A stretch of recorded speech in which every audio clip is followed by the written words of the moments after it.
trying to find out what happened. Okay, wasn't you just talking to her? Can she provide all them information to you? Well, let me ask you this. I was just talking to her. What if she told me that you beat the out of her and you jumped on top of her and started punching her in the face? Should I just go ahead and take that as... but don't you know... It's your side of the story. Give your side. All these prescriptions, but you want to be great.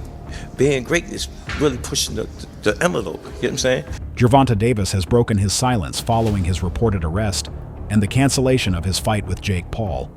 Tank is now the subject of a new civil lawsuit alleging serious domestic violence incidents. His team and coach have offered only limited public responses so far, and Jake Paul's November 14th event is hanging in the balance as promoters continue their investigation. This is a lightweight. So, by all means, if they make a few quid and nobody gets hurt, then great. But I certainly wouldn't be paying a penny to watch it. I think it's just absolutely ridiculous, farcical. Who wants to watch an exhibition? Gervonta Davis is in his prime years. Why is he wasting his time? Why is he having a rematch with the fella he got a draw with? Why is he not fighting? Why is he not going up a weight and fighting Lopez and Garcia's and them fighters? Why is he fighting Jake Paul in an exhibition? I get the money's great, but he's in the prime years. This is his best year. This is where he can become... Maybe you don't want to be an all-time great. Maybe you don't want to do all that stuff. Maybe you just want to... A civil suit filed in Miami-Dade accuses Davis of battery, aggravated battery, false imprisonment, kidnapping, and intentional infliction of emotional distress. If these allegations are proven true, they would be explosive both legally and for his career. As of the latest reports, this is a civil action, and no new criminal charges related to this complaint have been filed yet. WBC lightweight world champion Gervonta Tank Davis was arrested earlier this week for closed fist slapping his daughter's mother. What's a closed fist slap? Is it like this? Bro, you can't be closed fist slapping women. You can't be slapping women at all. But don't you know your hand is like Thor's hammer? Bro, you can go to jail for even flicking somebody, man. Don't you got a fight coming up? Or are you trying to ruin your career?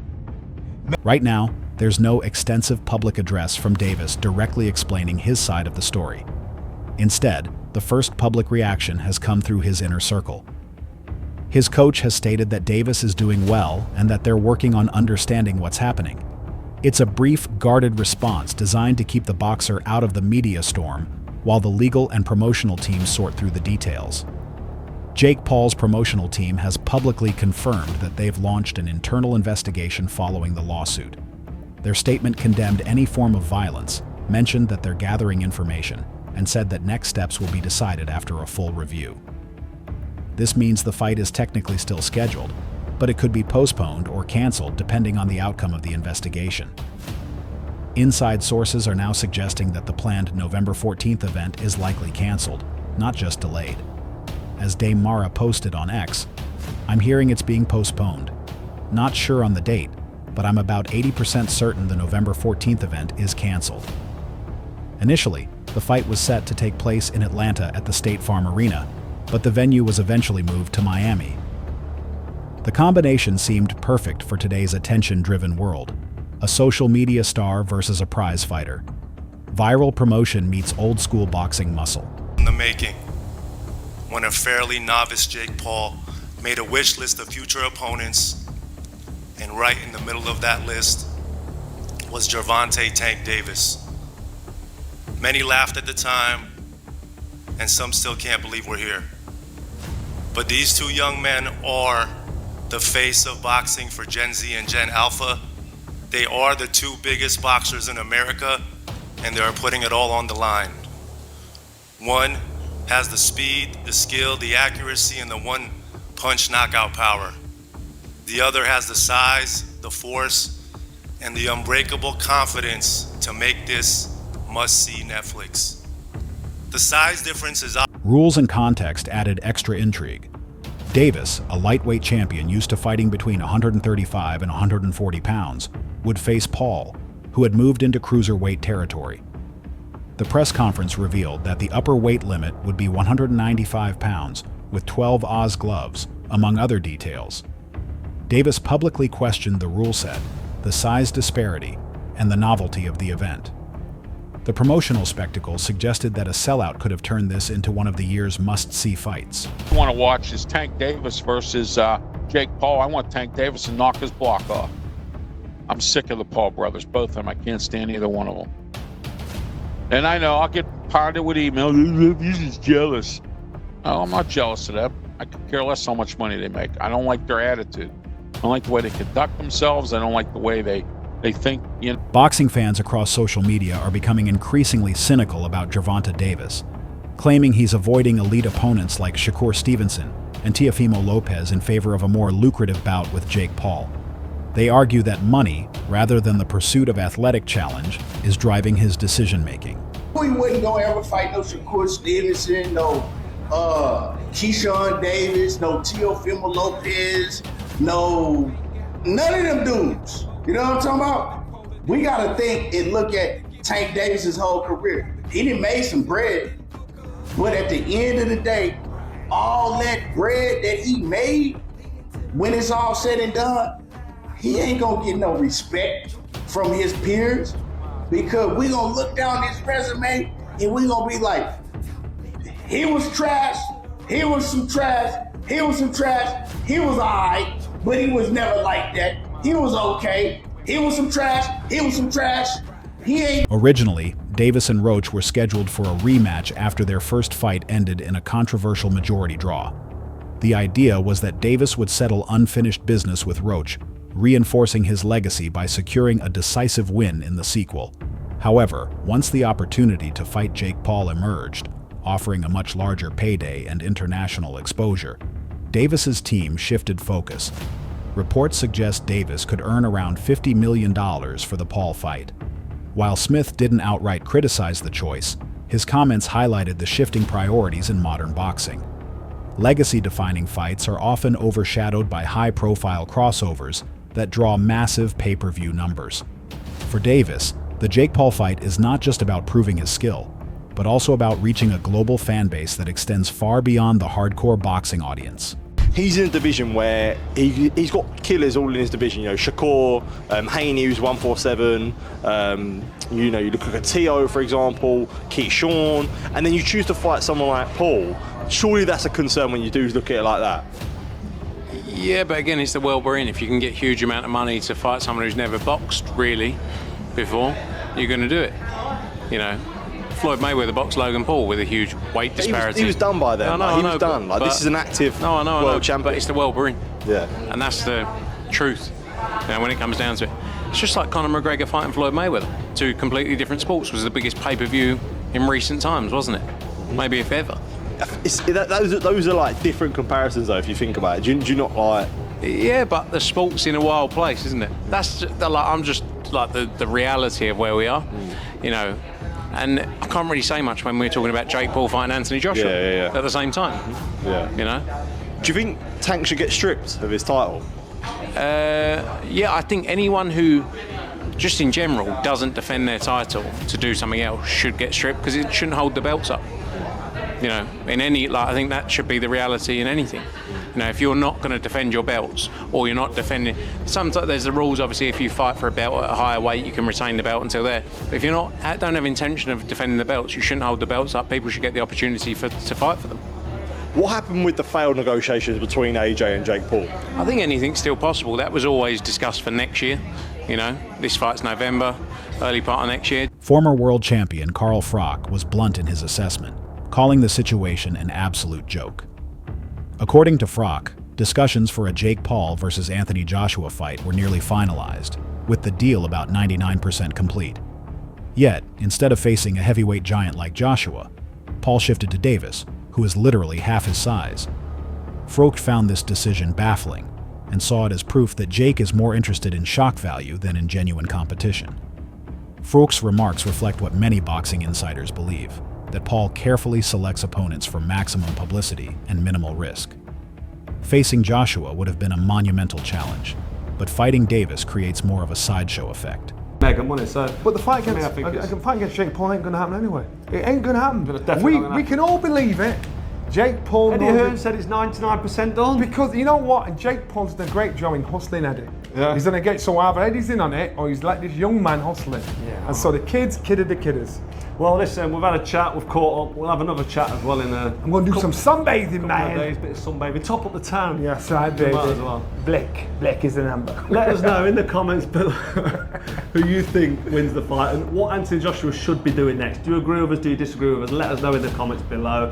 This has been another episode of Froch on Fighting. We've got the main man here, Johnny Nelson, aka Blick Man.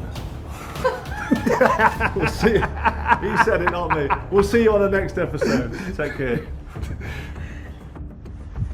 Just here at Los Naranjos in Viva, España, and I found out that Gervonta Davis is now fighting Jake Paul. So Jake Paul was supposed to be fighting AJ. Eddie Hearn announced 99% done, which we've just spoke about. What next for AJ? Potentially Jake Paul. But it now looks like that Jake Paul is fighting one of Anthony Joshua's legs. He's fighting Gervonta Davis, somebody who's a quarter of his size. I don't even know what's going on. Has Eddie Hearn been playing? Meanwhile, Nakisa Badarian, co-founder of Most Valuable Promotions, has confidently addressed concerns about Jake Paul's physical advantage over Gervonta Davis. He insists that size won't be a deciding factor against a fighter like Davis, pointing out that Paul only needed the heavier catch weight because he is relatively inexperienced. Badarian further revealed that the Paul versus Davis matchup wasn't a spur-of-the-moment decision. It had always been in the works after a planned bout with Canelo Alvarez fell through. He claims Davis had been pushing for the fight for years, and once the Canelo deal collapsed, the path to Tank was clear. Jake and Tank are going to happen November 14th. Whatever weight they want, man, they're talking about it, and whatever it is, there's going to be a definitive outcome. People can talk about pro, exhibition. We're going to make sure this is as real as it's real. Why was it, just out of curiosity, why is it not a professional bout and why is it an exhibition? Because I'm sure Jake would have taken the professional bout. Nothing's been communicated as yet in terms of what it is, right? Similar to, if you remember with Paul Tyson, when we announced it, we didn't have the weight, we didn't have the rules, particularly in terms of the number of rounds, the minutes, the gloves. It's going to be the same thing here. Gotcha. Can you just offer us any insight as to how these negotiations went? The reason I ask is because I remember back in March, I was at Tank's fight, and after his fight in his press conference, he was asked, next opponent. He said, well, my next opponent might have been in my locker room tonight. And people asked him, was it Jake? He made reference, he made allusion to. Has this been an ongoing thing? And has it ever, been at a point where it wasn't gonna happen and came back, or was this always the plan? Always been the plan for Jake to fight Tank once Canelo didn't happen. And to Tank's credit, he's a real bad dude, and he's been calling out Jake for 3 years. And people, it's funny how now they're saying size matters, Jake is big, when for so long it's been Tank would kill Jake Paul. Now you get to see. Badarian explains that the size difference between Jake Paul and Gervonta Davis is obvious. Paul is much heavier, taller, and has a longer reach. But Badarian believes Davis holds a significant edge in skill and experience that can't be ignored. Tank has been a decorated pro for over a decade. He fights at lightweight, holds world titles, has a nearly flawless record, and boasts numerous knockouts. He's shown adaptability, quickness, elite timing, and the ability to hurt opponents with different styles. Paul, meanwhile, although gaining experience, has yet to face many opponents of Davis's caliber. This is obvious, but so is the skill and experience difference. One man has been doing this for 23 years, since the age of 7. The other picked up the sport 5 years ago and has virtually no amateur experience. So the size difference is what makes this plausible. The king of the jungle here is Tank Davis. He is the lion taking on the young elephant that is Jake Paul. The lion is looking at me like he's about to eat me. The lion is fast, he's fierce, and he's fatal when he strikes. But the young elephant is big, powerful, and hard to knock down. And come Friday, November 14th, the jungle will be set in tropical Miami, Florida, and the world will be watching live. On the other hand, critics like Joe Rogan acknowledged that Jake Paul has helped draw younger audiences into boxing, creating hype that many promoters have struggled to generate. Rogan questions whether Jake is truly ready to face a real fighter still in their prime. The reality is that Jake's best wins came against opponents who were either retired, transitioning from other sports, or not at their peak. Davis, on the other hand, represents elite speed, knockout precision, and years of top-tier professional experience. Rogan wonders whether business success can shield Jake from the harsh reality inside the ring, where no cameras or followers can take punches for him. He respects Jake's courage, but believes this matchup will force him to face a competitor who is young, dangerous, and far from worn out. 10 fights, like, what if Jake Paul knocks one of them out? Like, what if you get a guy that, like, hasn't been tested and maybe has some promise and maybe gets wrapped up in the hype and maybe gets a little nervous, and this is his first chance at a big show, and Jake Paul can crack. Yeah. 100%. That knockout of Tyron Woodley is legit as fuck. He can crack. But Eddie's point in that interview, and I think the point that just about every boxing aficionado would say, is that Tyron Woodley. Yep. Paulie Malignaggi, the former two-division world champion and boxing analyst, admitted he never saw this matchup coming. To him, the announcement came out of left field and shocked the boxing world. While Paul has made headlines with unlikely opponents before, pitting him against a lightweight like Davis still caught him off guard. He described it as an unpredictable move that shows just how far Paul is willing to push the boundaries of matchmaking. Paulie Malignaggi pointed out that no matter Jake's size advantage, Davis's experience and skill always stand above. He emphasized that Davis's career is legendary, built on years of dominance, and has greatly benefited boxing. Malignaggi reminded fans that they shouldn't overlook Davis's legacy, as his achievements continue to define the sport at the highest level.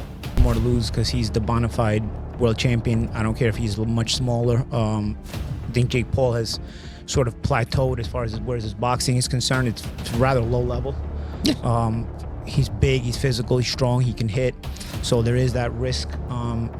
Davis, at lightweight, you're in a moment where it's too physical for you, you can clinch. Against the heavyweight, where you clinching? You ain't getting out of that corner just clinching anymore if you run out of space. You know what I mean? So it's interesting. But Davis, listen, there's a lot of talking points that I'm sure we'll get into when this gets closer to the fight. Davis can still punch at lightweight, can drop a heavyweight. There's a lot to gain there, right? If Davis knocks the answer is yes. If Davis drops Jake on his ass, as much as Davis is the one with more to lose, it's still a highlight moment. A visual that will stay forever. Yeah, but if you get dropped, even if you're smaller, you're still a world champion in multiple weight classes. If you get dropped, what's the look? What's the feel? On the inside, as boxers, me and Chris Algieri, the champ, even you, Jim, you have fight experience, so we know that the risk is a big guy that big hits you. You're probably going down if you're a small guy, if he hits you clean. So we know the risk, but how does it look to the public eye who don't understand that? You know what I mean? The public. So there is a lot to lose, though. There's a bit to gain. I wouldn't necessarily have an issue with this had Davis's career arc been one that benefited boxing. Davis was manufactured and put into a position where he's supposed to benefit boxing, and I don't think he has. I think he's hurt boxing. So by giving him this reward, that's my problem. Why are we watching this? Why don't you make him earn his spot? Contrary to Paulie's opinion, a former sparring partner of Jake Paul has stepped up with a blunt and honest prediction, saying that Gervonta hits far too hard, and Jake has never faced that kind of knockout power before. He explained that Jake may be confident due to his knockouts of former MMA fighters and older boxers, but that confidence won't protect him from someone like Davis. According to him, when Gervonta punches, he doesn't just score, he damages. He believes Jake will quickly realize that he signed up for a level that is beyond his current experience. Many within the boxing community appreciate Jake's willingness to take risks, but this former partner insists that risk has a breaking point, and Tank Davis represents that point. Man, like every single time, people said that Jake would get finished or he would lose a fight, he obviously proved everybody wrong. But I genuinely believe this time, I think that, with Gervonta's boxing IQ and him having Jake come down a little bit in weight, I think Gervonta will beat him, honestly. I think Gervonta will hurt him. I think he'll just use IQ. He'll tire him out a little bit.